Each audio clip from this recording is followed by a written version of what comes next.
estudiando el libro de Hechos de los Apóstoles. Hace ya unas semanas terminamos el capítulo 5 y hoy vamos a comenzar el capítulo 6. Y cuando uno estudia un libro seguido, pues tiene esta peculiaridad de que hay textos más bonitos, textos, por así decirlo, si me permitís la expresión, textos más bonitos, textos menos bonitos, textos más fáciles, textos más difíciles. En la anterior ocasión vimos 4 puntos. En el capítulo 5 al final vimos que los apóstoles predicaban el Evangelio y hacían sanidades en el pórtico de Salomón. Dice que incluso la gente sacaba a los enfermos a las calles para que aún siquiera la sombra de Pedro pasara por allí, les diera a los enfermos y sanara. La gente traía enfermos de las ciudades de alrededor. Vimos en segundo lugar que los apóstoles fueron encarcelados porque el sumo sacerdote, Anás, Caifás, era suegro y yerno, y los saduceos tenían celos. Celos porque mucha gente del pueblo se convertía, celos porque veían peligrar su situación de control, celos porque ellos habían prohibido que hablaran de Jesús y precisamente lo que seguían haciendo era hablar de Jesús. Celos porque hacían milagros y señales y ellos no. Así que los meten en la cárcel, un ángel los libera y lo que hacen es precisamente lo que se les había prohibido, volver a ir al templo a seguir predicando el Evangelio. Vimos también cuando fueron interrogados por el sumo sacerdote, en el versículo 28 dice: ¿no os mandamos estrictamente que no enseñaseis en ese nombre? Y ahora habéis llenado a Jerusalén con vuestra doctrina y queréis echar sobre nosotros la sangre de ese hombre. Y veíamos el desprecio máximo que tenían esta gente al no mencionar siquiera el nombre de Jesús, ese nombre, ese hombre. Y Pedro vuelve a decir lo mismo en su respuesta en los versículos 29 y siguientes, porque no hay otro evangelio, no hay otra palabra de Dios. Pedro dice: es necesario obedecer a Dios antes que a los hombres. Vosotros matasteis a Jesús, el Dios de nuestros padres lo levantó de los muertos, Dios lo ha exaltado a su diestra, es el príncipe y salvador, es el que trae arrepentimiento y perdón de pecados. Dios nos ha dado el Espíritu Santo a los que creen. Somos testigos de Jesús. Y la reacción del Sanedrín, cuanto menos sorprendente, llenos de ira, era querer matarlo, querer ajusticiarlo, querer asesinarlo, sin juicio ni nada, matarlo de allí. Matarlo solo por haber sanado enfermos y por predicar el Evangelio. Vimos también en tercer lugar el consejo de Gamaliel, un fariseo, un doctor de la ley, un venerado de todo el pueblo. Este hombre propone una alternativa más tranquila y más sosegada, recordando ejemplos del pasado en los cuales grupos que se intentaron levantar en revuelta acabaron desapareciendo por sí solos con el paso del tiempo. Es decir, decía Gamaliel, lo mejor para acabar con el cristianismo es dejarlos actuar. Si la obra de los hombres, acabará muriendo. Pero si la obra de Dios, nadie la podrá parar. Y encima estaremos luchando contra ella. A todos les pareció bien esta propuesta, así que los vuelven a mandar a llamar a los 12, los vuelven a amenazar,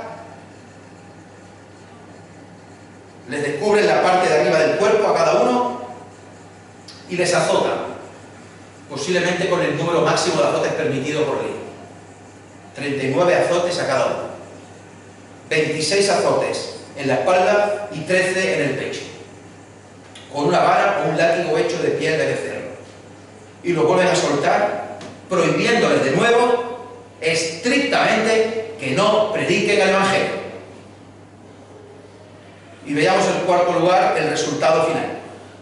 Y veíamos que lejos de irse amargados, llorando, lamiéndose las heridas, lo que hacen ellos es salir gozosos, salir contentos por haber sido tenidos dignos de padecer afrenta por causa del nombre.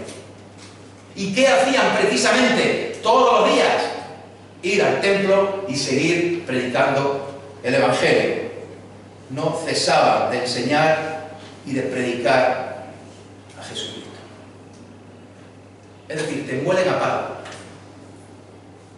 te meten en la cárcel, te amenazan con algo peor y sales contento. Porque te consideras digno de ser cristiano. Lo que puede parecer una derrota es una victoria. Y seguro que recordaban palabras como las de Mateo 5:10. Bienaventurados los que padecen persecución por causa de la justicia, porque de ellos es el reino de los cielos. Bienaventurados sois cuando por mi causa os vituperen y os persigan y digan toda clase de mal contra vosotros mintiendo. Gozaos y alegraos. ¿Por qué? Porque vuestro galardón es grande en los cielos. Vamos a leer esta mañana Hechos capítulo 6, versículos del 1 al 7.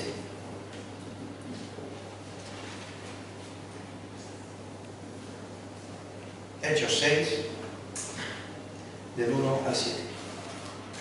En aquellos días, como creciera el número de los discípulos, hubo murmuración de los griegos contra los hebreos, de que las viudas de aquellos eran desatendidas en la distribución diaria. Entonces, los 12 convocaron a la multitud de los discípulos y dijeron: no es justo que nosotros dejemos la palabra de Dios para servir a la mesa. Buscad pues, hermanos, de entre vosotros a 7 varones de buen testimonio, llenos del Espíritu Santo y de sabiduría, a quien encarguemos de este trabajo. Y nosotros persistiremos en la oración y en el ministerio de la palabra. Agradó la propuesta a toda la multitud y eligieron a Esteban, varón lleno de fe y del Espíritu Santo, a Felipe, a Prócoro, a Nicanor, a Timón, a Parmenas y a Nicolás, prosélito de Antioquía, a los cuales presentaron ante los apóstoles, quienes, orando, les impusieron las manos. Y crecía la palabra del Señor, y el número de los discípulos se multiplicaba grandemente en Jerusalén. También muchos de los sacerdotes obedecían a la fe. Y vamos a ver esta mañana 3 puntos. El primero, el origen del problema, la solución al problema y el resultado final. Es bastante sencillo clasificarlo así. Hay un problema, hay una solución al problema y hay un resultado. En primer lugar, el origen del problema. Vamos a volver a leer el versículo 1. El origen del problema.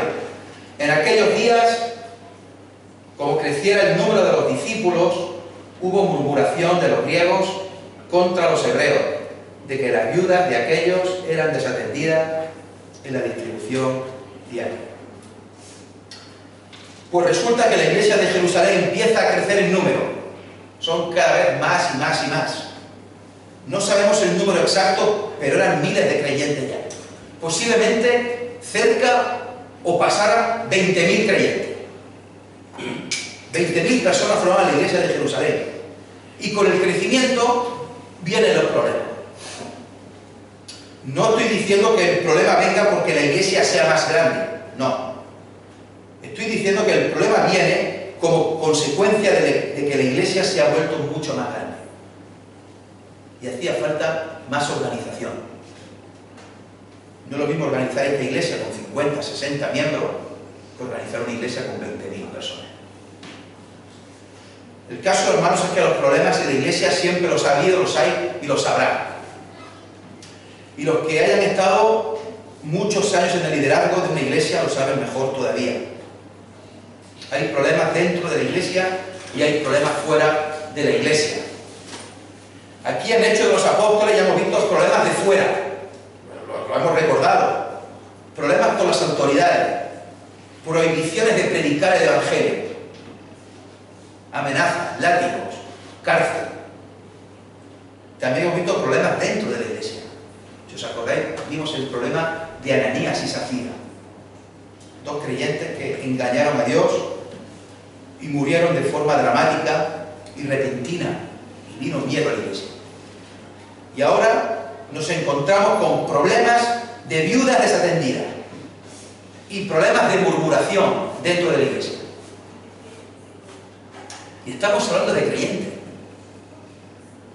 porque el texto dice literalmente que eran discípulos, es decir, eran seguidores de Jesús. Estamos hablando que había un problema real de creyentes que desatendían a unos y atendían más a otros, y había un problema real de murmuración de unos creyentes contra otros. Es otro problema interno, otro problema de dentro de la iglesia.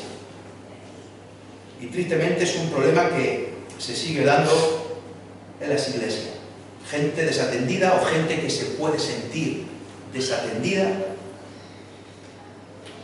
por cualquier motivo y empieza la murmuración. Y cuando en una iglesia empieza la murmuración entre hermanos, mal asunto. Hace unos capítulos vimos también que todos los creyentes tenían todas las cosas en común. Recordad que vendían sus posesiones y las ponían a los pies de los discípulos, de los apóstoles, para que ellos administraran. La iglesia fue creciendo en número y parece que como que pasaron un poco de un extremo a otro. Pues ahora había viudas desatendidas en la distribución diaria. Y no todas las viudas, sino algunas. El caso es que este pasaje está hablando como de una especie de enfrentamiento entre griegos y hebreos. No confundamos. Aquí, en la iglesia naciente de Jerusalén, aún no hay gentiles, aún no hay extranjeros. Todos son judíos. Solo que unos procedían de la cultura griega, eran judíos de cultura griega, que eran hijos que habían nacido fuera de Palestina, y su idioma principal era el griego. Quizás ni se vea en el hebreo, y mucho menos el arameo. Y luego estaban los judíos nacidos allí, los que tenían costumbres hebreas, los que hablaban el hebreo y el arameo. Y a pesar de ser todos judíos, cada uno tenía sus propias costumbres y tradiciones. Muchas eran comunes, pero algunas eran distintas.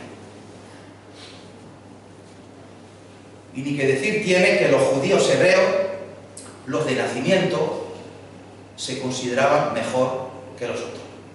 Se consideraban que eran judíos puros, no eran extranjeros, no se mezclaban con otras culturas, con otros pueblos. Y miraban un poco por encima a los de afuera, los consideraban israelitas de segunda clase. Y ahora se mezclan todos estos en la iglesia. Judíos de la diáspora, que están dispersos, que se habían quedado en Jerusalén tras lo ocurrido en la fiesta de Pentecostés, un número más pequeño, y judíos de nacimiento de Palestina, judíos hebreos, la gran mayoría. Y vienen los problemas, porque dicen que las viudas de los griegos, de los judíos griegos, eran desatendidas, le hacían menos caso, repartían menos las ofrendas para ellas que para las judías hebreas. Y vienen los problemas, viene la murmuración. Literalmente vienen los refunfuños. Empiezan algunos a refunfuñar, a hablar entre dientes. Ya no son críticas a la intimidad, son refunfuños. Son, como se dice, comentarios por lo bajini, corrillos, soplidos, suspiros, gestos, miradas, que hacían los judíos griegos hacia los judíos hebreos. Murmurar es difamar al hermano que no está presente. Murmurar es intentar desacreditarlo de forma cobarde por no estar delante. Y todo venía, repito, todo venía por la supuesta distribución de las ofrendas. Porque parece ser que las viudas hebreas recibían mayores ofrendas, mayor sustento y más dinero que las viudas griegas. Los apóstoles no eran conscientes de este problema. Ellos estaban centrados en la predicación del Evangelio. Los apóstoles no podían seguir administrando el dinero y las ofrendas para 20.000 personas. por lo que algunas personas del sector, lógicamente del sector de los judíos hebreos, administraban el dinero. Y parece ser, como se dice vulgarmente, que barrían un poco para casa y favorecían más a una que a otra. Para los judíos siempre ha sido primordial el cuidado y la atención de la viuda. No hay más que echar un vistazo al Antiguo Testamento. Cuidar del huérfano, de la viuda, del extranjero. Y echar también otro vistazo al Nuevo Testamento para ver que sigue habiendo el mismo cuidado con la viuda dentro de la Iglesia. No era una opción, no era una posibilidad, era un mandato. Había que cuidar bien a la viuda. El apóstol Pablo le dice a Timoteo en su primera carta: honra a las viudas, que de verdad lo son. Y si tantos creyentes se quejaban, es que de verdad había un problema. Es que el problema existía. Y no era un problema teológico ni un problema doctrinal. Era un problema cotidiano, un problema de administración, un problema de gestión, un problema de reparto de la ofrenda. Y tristemente muchas veces este tipo de problemas cotidianos, administrativos, organizativos, de gestión, pues acarrean las mayores divisiones.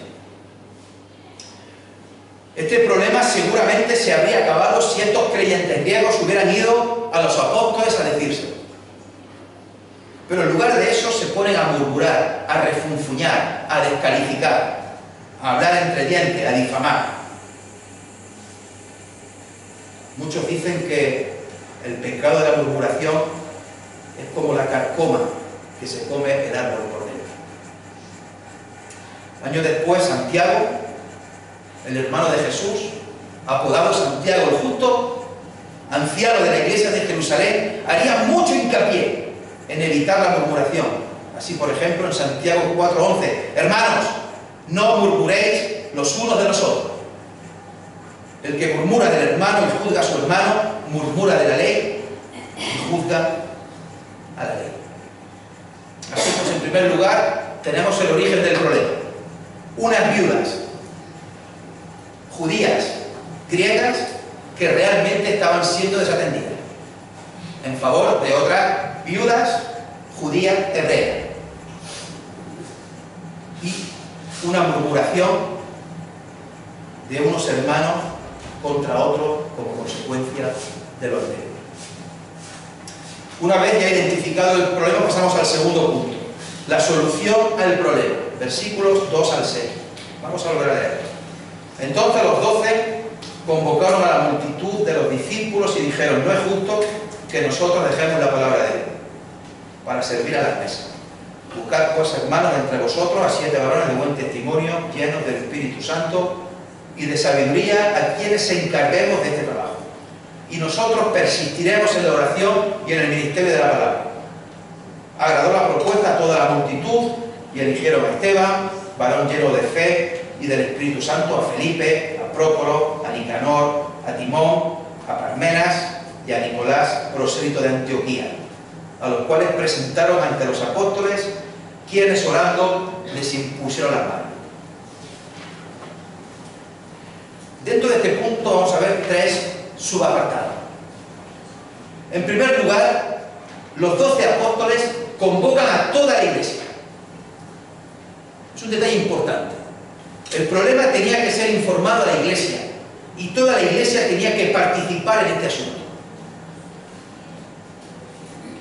Como curiosidad, es la primera vez que Lucas utiliza el número 12 aquí en Hechos. No convocan reunión solamente los 12 apóstoles para tratar el asunto.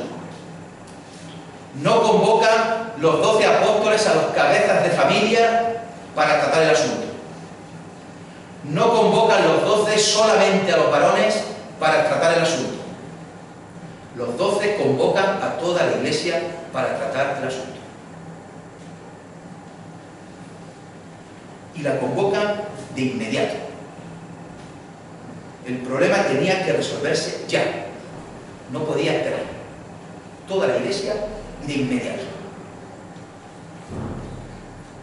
No es la última vez que veremos en Hechos de los Apóstoles que se convoca a toda la Iglesia de manera urgente, una vez conocido un problema para tratar el asunto. De hecho, más adelante se le dedica un capítulo entero por un asunto de gravedad y se hace un concilio en Jerusalén, en el capítulo 20. Porque había algunos que decían que el sacrificio de Cristo no era suficiente y que se tenían que circuncidar y seguir las leyes y los ritos de Moisés. Y allí, al igual que aquí, se le consulta a la Iglesia, se hace partícipe de la Iglesia, a toda la Iglesia, en asuntos de organización y de administración. Y esto nos enseña la importancia también de pertenecer a una Iglesia local y poder participar en las decisiones cotidianas. Los apóstoles, para cualquier asunto, excepto en cuestiones doctrinales, llevaban a consulta a la Iglesia. Los apóstoles hicieron una propuesta y pareció bien a toda la multitud. En segundo lugar, dentro de este segundo punto, el segundo subapartado, es que los apóstoles dicen cuál no es la solución adecuada antes de decir cuál sí es la solución adecuada. Los apóstoles dicen que la solución no es que ellos dejen la palabra de Dios y se encarguen de los asuntos de administración de los recursos materiales de las ofrendas. No es justo, no es conveniente, no es aceptable. Esa no es la solución. Dicen, nosotros persistiremos en la oración y en el ministerio de la palabra. Hay iglesias, ya sabéis que no me atrevo a decir en números, si muchas, pocas o algunas, que están haciendo justamente lo contrario. Están dejando a un lado la oración y el ministerio de la palabra y se están convirtiendo en comedores sociales o ONG. Incluso para participar en cierto reparto de alimentos, la condición es que no se predique ni se hable nada religioso, y lo están aceptando. No vayan a ofender a alguien. Algunas otras iglesias, tampoco sé si muchas, pocas o algunas, están más centradas en pertenecer a no sé qué organismo, consejo, junta, fondo, lo que sea, más que en el ministerio de la palabra y la oración. También hay otras iglesias, tampoco sé cuántas, que los ancianos se encargan de hacer todas las cosas materiales en la iglesia, todas las gestiones, y dejan de convertirse en ancianos para hacer otra cosa. Incluso uno me dijo hace ya tiempo que ya los hermanos lo llaman, oye, me tienes que llevar al médico, oye, tienes que venir a mi casa a arreglarme esto, oye. Que sí, una cosa es ayudar, otra cosa ya es la exigencia de que me tienes que llevar al médico. Y eso no es justo, eso no es conveniente, no es aceptable, no es necesario. Por eso aquí damos siempre la gracia a hermanos que se encargan de diferentes ministerios. Como por ejemplo nuestro hermano Juan Carmona, nuestro querido tesorero, que lo hace todo tan bien, que siempre está dispuesto para ir al banco lo que sea. Le puede decir, oye Juan, necesitamos esto o aquello, y siempre está el hombre a disposición nuestra y de la iglesia para lo que necesitemos. Y la mayoría de las veces va por delante nuestra, no hay que decírselo, él ya lo hace. María Ángela y algún ayudante más con el grupo de jóvenes, las que lleváis también el grupo de señoras, las que dais clases en la escuela dominical, los que estáis en la alabanza, hermanas que preparan todo el domingo la mesa del Señor. No sé cuántas mesas llevarán ya preparadas en su vida la Ani y la Paqui, pero seguro que son pocas, que siempre están aquí las primeras todos los domingos.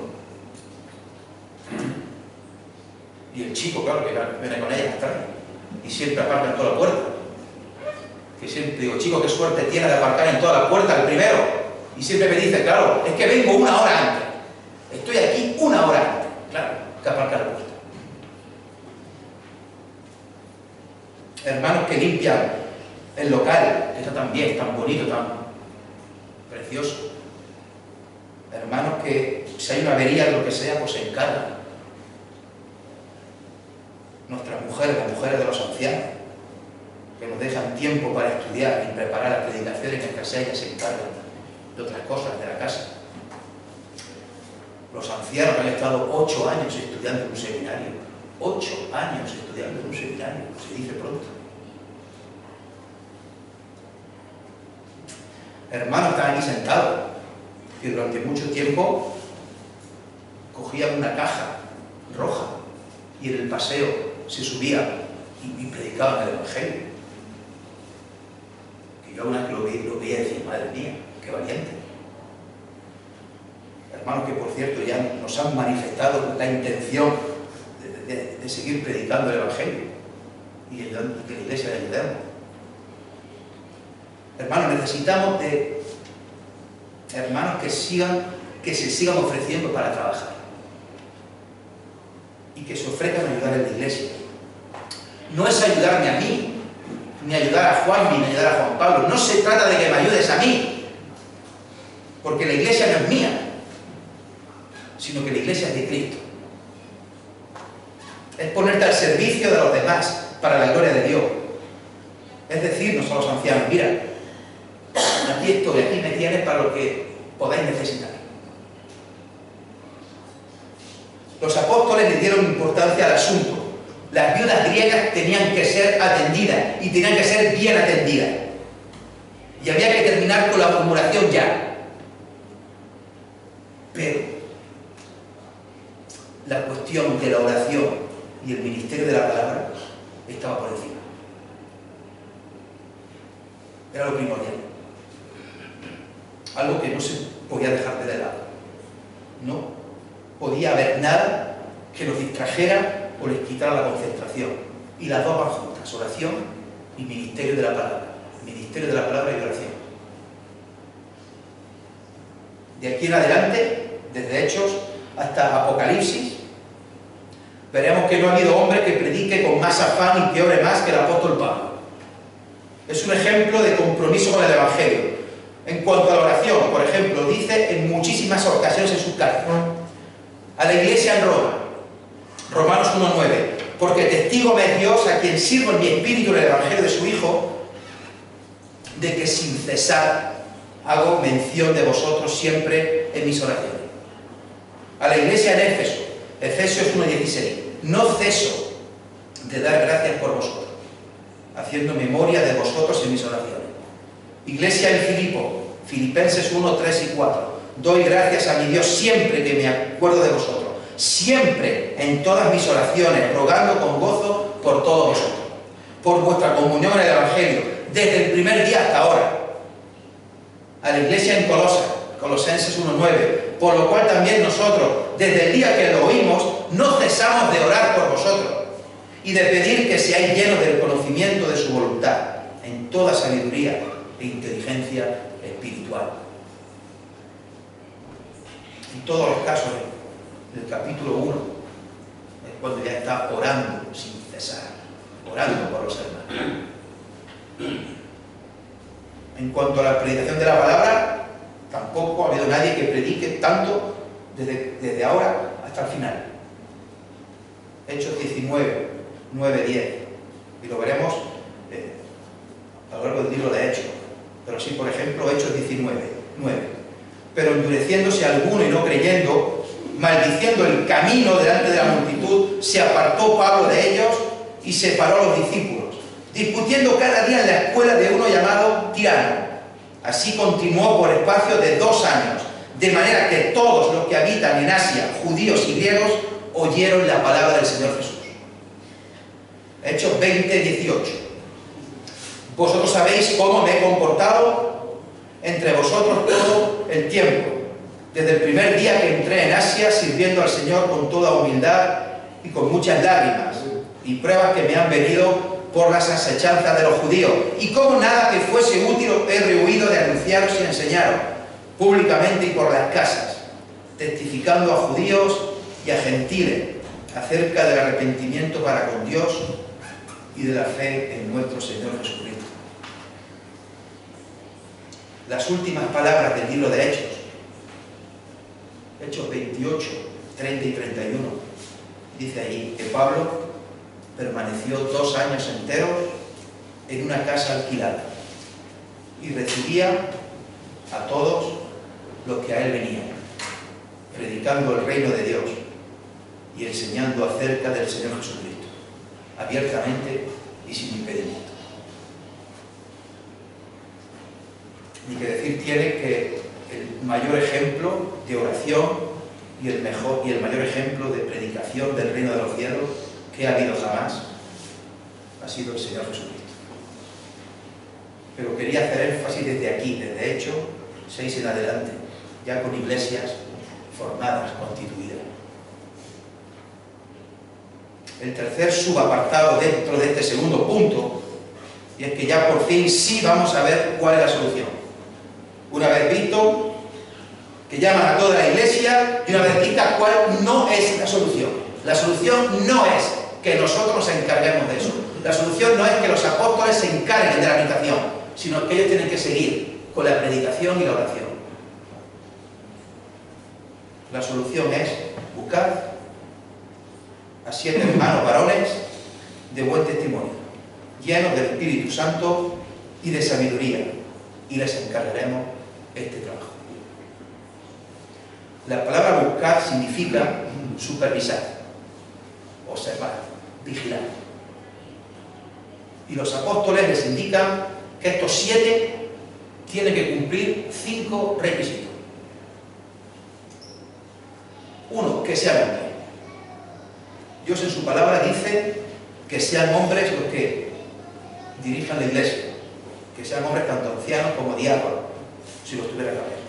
En segundo lugar, que sean de entre vosotros, que sean creyentes, que formen parte de la comunidad, de la iglesia. En tercer lugar, que sean de buen testimonio, que sean personas íntegras, intachables, irreprochables, pues iban a disponer de gran cantidad de dinero. Siempre me acuerdo, en este caso, ya lo he dicho muchas veces, pero bueno, no lo volví a escuchar tampoco para nada. Me acuerdo del jefe de UNICE hace años, el hombre muy apurado porque necesitaba de alguien que manejara las cuentas de la empresa y sus cuentas personales. Y estaba preocupado porque no sabía a quién coger. Hasta que un día se le ocurre llamarla a UNICE por la mañana y le dice: búscame a uno de los tuyos. Búscame a uno de los tuyos. Y ahí lleva en la iglesia, perdón, en el trabajo, ya un montón de años. Búscame a uno de los tuyos. En cuarto lugar, llenos del Espíritu Santo. Quinto lugar, que tuvieran sabiduría, es decir, que tengan conocimiento de las Escrituras, que no sean unos neófitos, gente que tenga conocimiento. Los apóstoles hacen la propuesta e involucran a la iglesia para que sea la iglesia la que los busque, la que los vigile, la que los observe, la que los encuentre. No lo buscan los apóstoles ni los imponen por la fuerza los apóstoles. Buscadlo vosotros con estas características. Y la iglesia buscó y la iglesia los eligió. No se sabe cómo fue, ni cuánto tiempo duró el proceso, ni cómo fue el proceso, pero sí sabemos que fueron dirigidos por el Espíritu Santo. Seguro habría más hermanos con buen testimonio, seguro que habría más hermanos llenos del Espíritu Santo y de sabiduría, pero solo hacían falta 7 para este trabajo. Y fueron elegidos Esteban, Felipe, Prócoro, Nicanor, Timón, Parmenas y Nicolás. Y los llevaron delante de los apóstoles, los cuales les impusieron las manos y oraron por ellos. De nuevo la palabra oración. Oraron por ellos. Un detalle muy curioso, muy interesante, es que los nombres de estos 7 son nombres griegos. Por lo que parece ser que todos ellos, los 7, eran del grupo de los judíos griegos. Mirad la sabiduría que tuvo la iglesia. Mirad qué madurez tuvo la iglesia de Jerusalén. Hay un problema de viudas judías griegas desatendidas. Y estos judíos griegos son los que se quejan y los que murmuran. Y la iglesia nombra a 7 que son precisamente de este grupo, para que se encarguen del problema. La iglesia, mayoritariamente judía hebrea, coge a 7 judíos griegos para atajar el problema, porque realmente les daba igual ser judío griego que judío hebreo. Para ellos todos eran de Cristo, todos eran igual, todos habían recibido el mismo Espíritu Santo y todos ellos creían en el mismo Jesús. Y estos 7 elegidos eran hombres de buen testimonio, llenos del Espíritu Santo y con gran sabiduría. Fueron estos 7 los primeros diáconos que aparecen en una iglesia. De hecho, aquí en muchas de vuestras Biblias vendrá aquí arriba, elección de 7 diáconos. Bueno, en ningún lado aparece aquí la palabra diácono. Sí aparece la raíz de la palabra diácono, que es servir, servir las mesas, diaconei. De estos 7, solo de 2 sabemos algo más de ellos. Esteban y Felipe, y en ningún lado se les dice que fueran diáconos. Más bien destacaron por ser evangelistas. Felipe el evangelista, que era uno de los 7, dice el capítulo 21 de Hechos de los Apóstoles. Felipe el evangelista. Y de Esteban no vamos a decir nada porque en la próxima ocasión hablaremos de Esteban. De los otros 5 no se sabe nada más, solo alguna referencia histórica, y uno de ellos pudo haber sido luego discípulo de Juan o colaborador de Juan.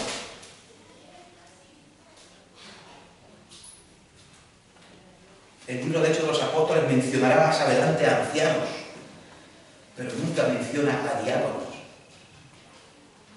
Este trabajo de administrar las ofrendas para las viudas fue un encargo temporal y específico. El diácono, que nos enseña la Biblia, hace funciones más generales. Pero bueno, no vamos a entrar si fueron estrictamente diáconos o no. Yo he explicado lo que viene en las Escrituras. En tercer lugar, el resultado final. Una vez visto el problema, una vez vista la solución, lo que no era y lo que sí, vamos a ver el resultado final.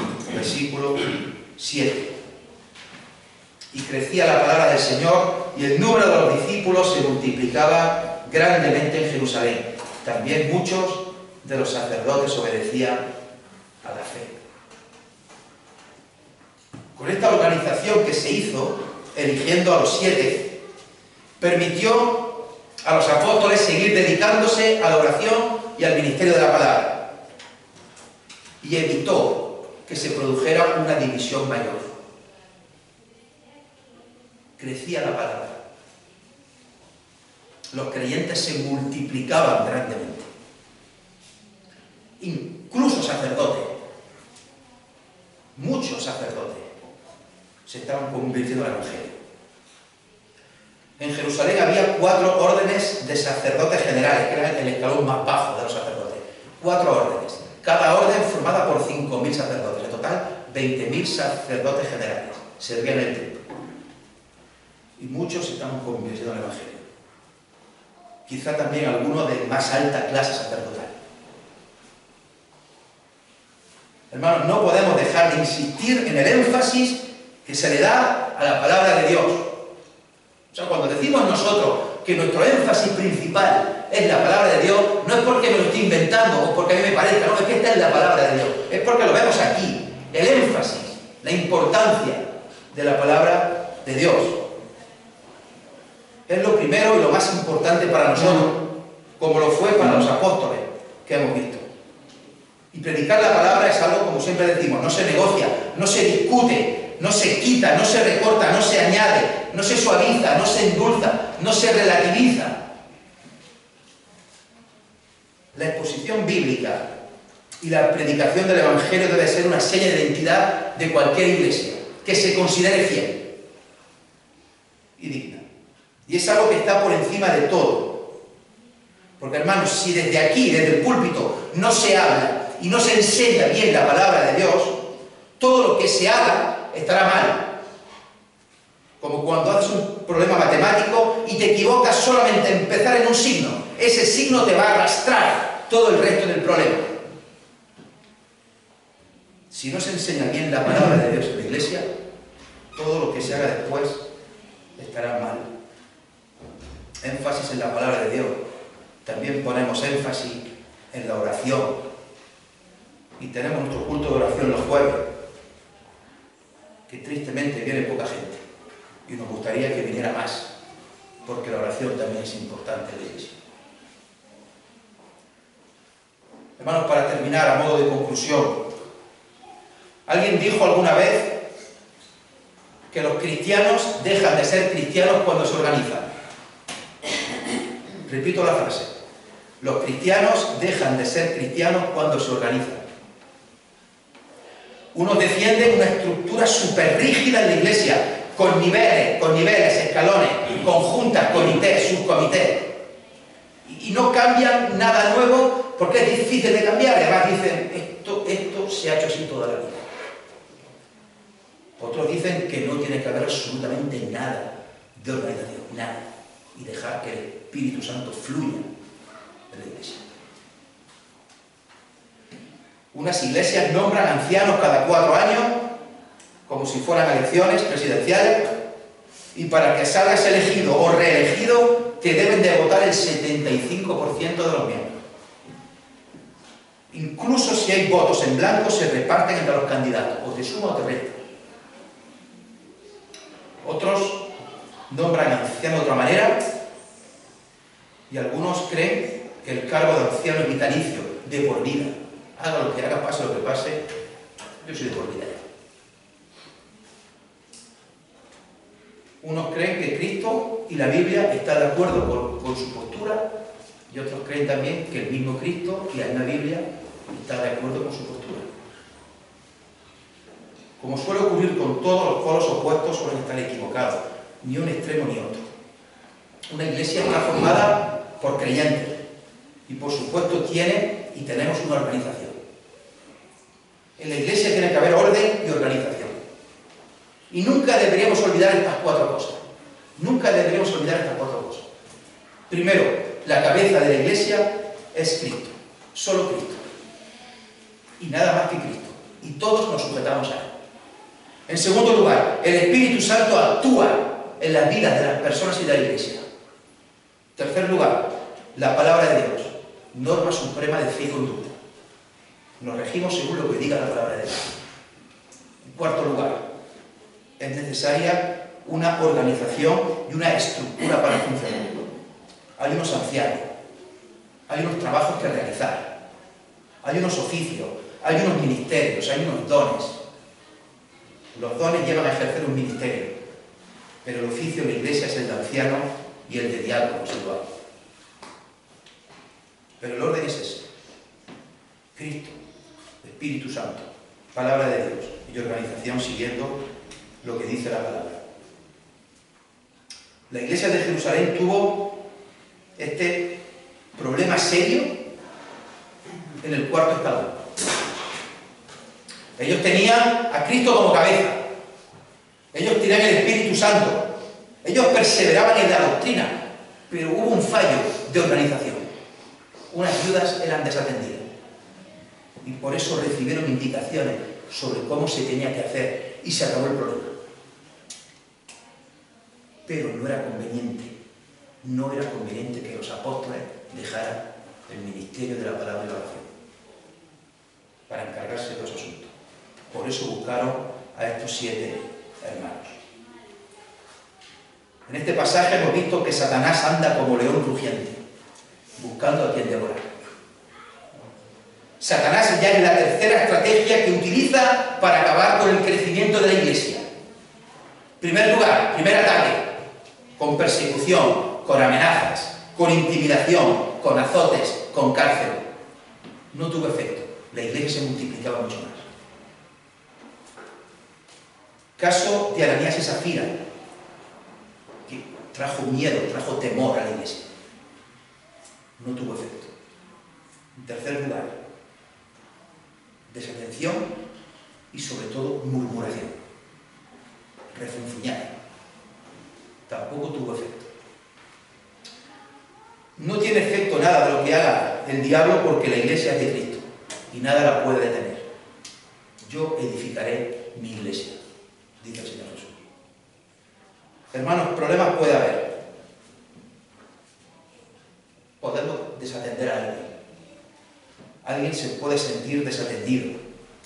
Si tienes ese problema, acude a nosotros. Dínoslo.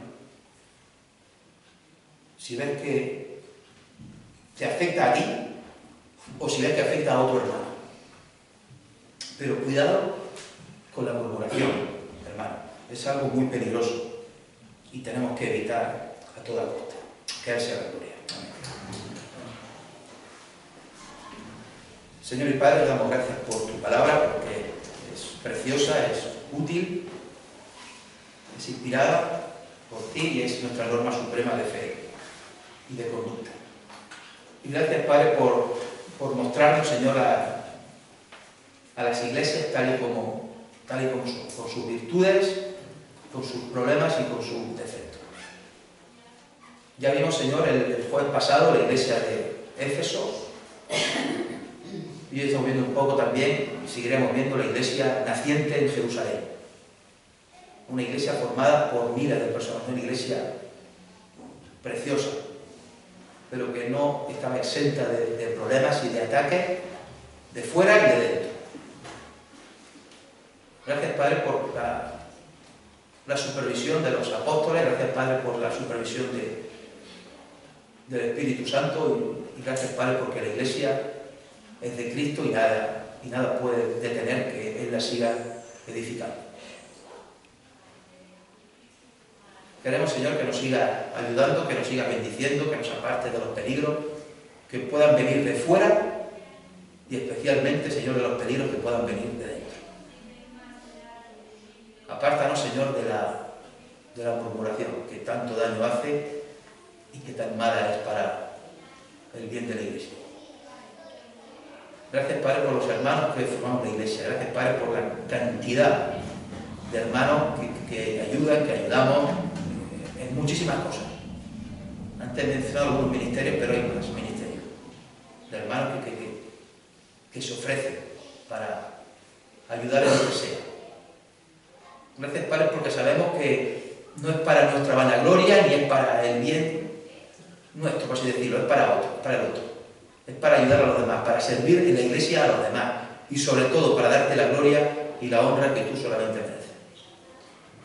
Queremos, Señor, que sigamos siendo personas, Señor, de buen testimonio, personas llenas del Espíritu Santo y personas de sabiduría. Que nos sigas dando sabiduría, que nos sigas aumentando la fe. Y en este, Señor, caminar diario, saber que no estamos solos, sino que contamos con la ayuda de los hermanos y sobre todo contamos con la guía y la dirección del Espíritu Santo y de nuestro Señor Jesucristo que está a nuestro lado. Nos acordamos, Señor, de los hermanos que no puedan estar hoy aquí. Nos acordamos, Señor, de los que están fuera viajando, que tú los traigas con bien. Nos acordamos de los hermanos que están también de viaje o que están trabajando fuera,